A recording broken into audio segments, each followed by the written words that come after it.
drain outlets or channels must be designed to prevent moisture from penetrating under the floor system. To install the Altro safety floor to this clamping outlet, remove the grill cover and clamping rim before installing the flooring. Apply the moisture-resistant adhesive, in this case Ultrafix 19, to the subfloor and into the top section of the outlet.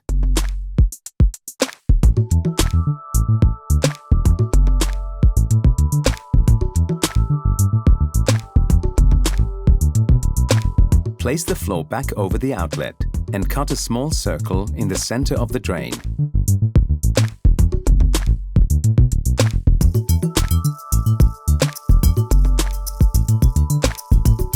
Carefully enlarge the circle and cut around the clamping rim screw holes.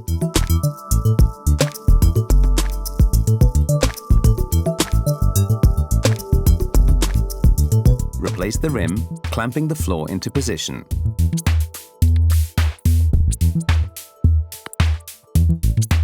Replace the cover grill and weight the perimeter with sandbags until the adhesive is set.